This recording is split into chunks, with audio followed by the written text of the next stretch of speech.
buenas tardes. Nosotros les vamos a hablar acerca de las diferencias culturales a la hora de hacer negocios internacionales. La cultura se puede adquirir de diferentes formas, puede ser en la escuela, en el trabajo y en convivir con nuestro entorno social. Es importante resaltar que, como manifiesta Shane, existe una parte de la cultura que está alojada en nuestra mente y es inconsciente.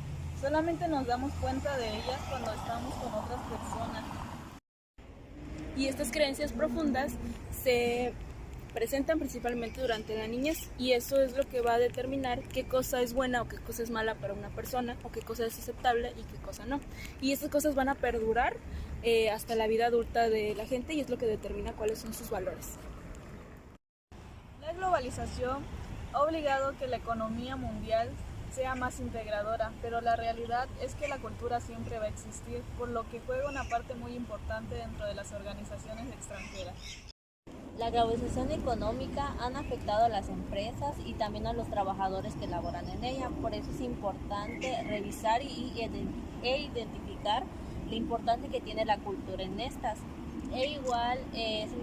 Las empresas han globalización para ampliar sus ganancias y como que expandir sus mercados por ahí.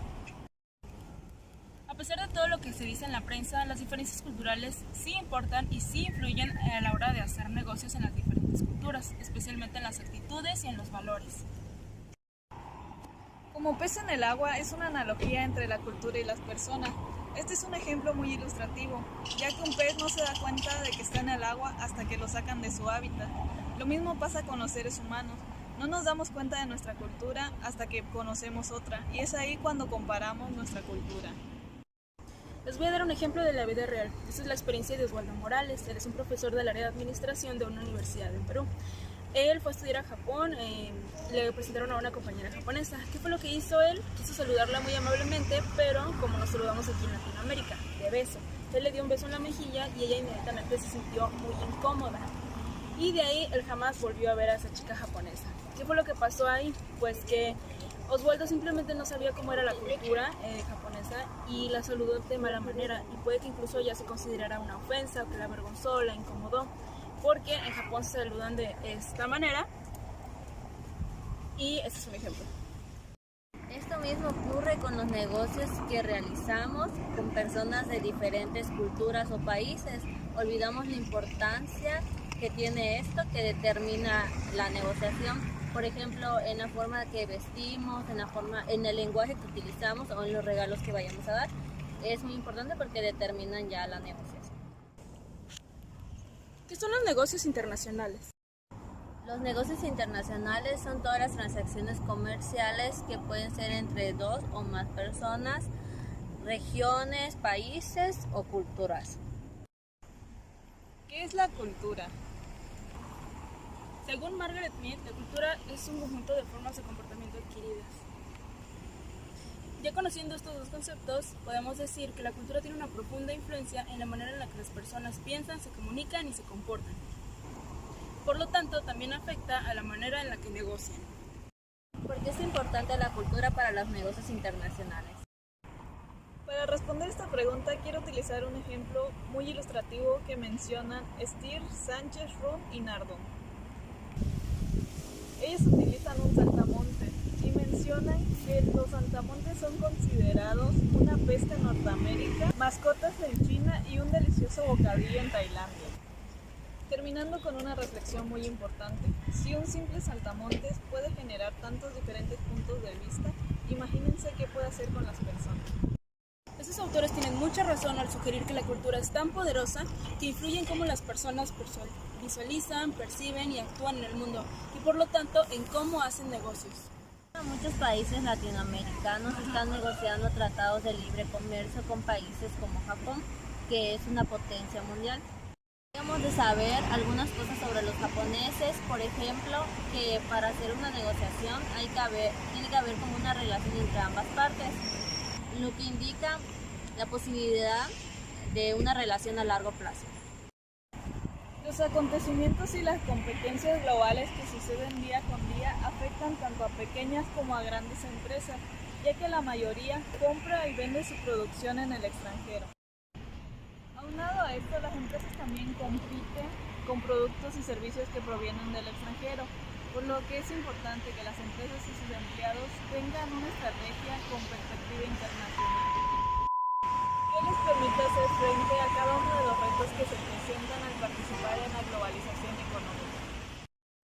Por ejemplo, que los modos de operación pueden diferir según la empresa y según el país. Por lo tanto, saber cuáles son estos modos va a ser importante para que la empresa pueda tomar mejores decisiones.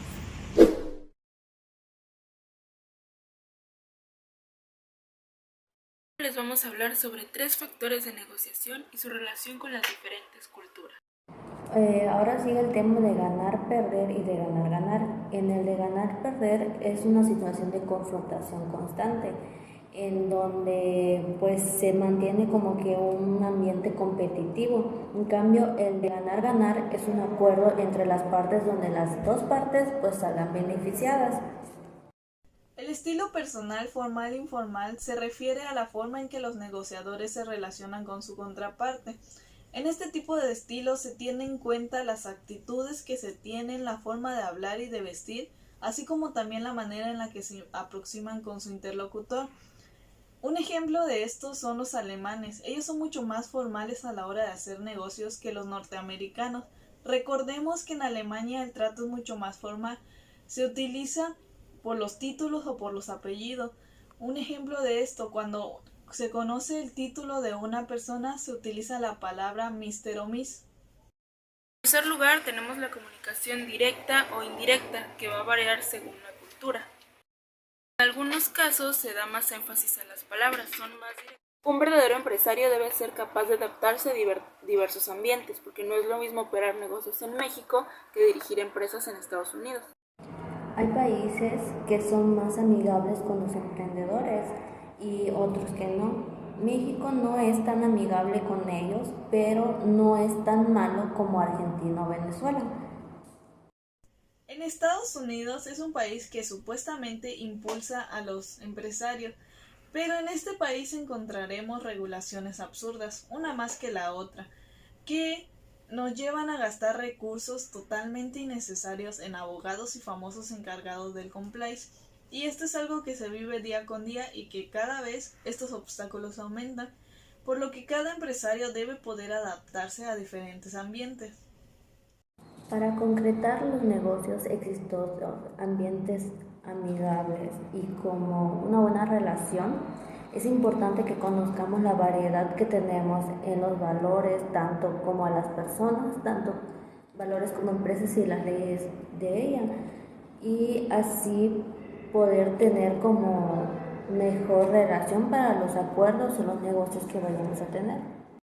Para evitar caer en el etnocentrismo, que es cuando una persona cree que su cultura es mejor que la otra, se recomienda revisar los siguientes aspectos.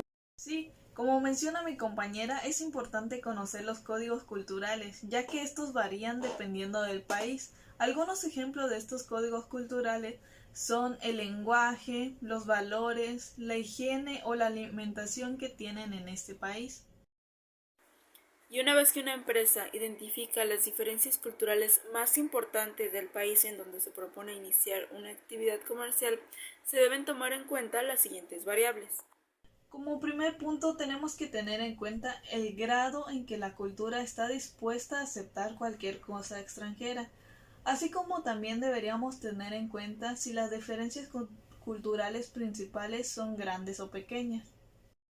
Para esta última variable depende del grado de adaptación que tenga una empresa y sus gerentes a una cultura extranjera, considerando no solamente las condiciones de la cultura del país anfitrión, también las actitudes de las empresas y sus gerentes del país de origen.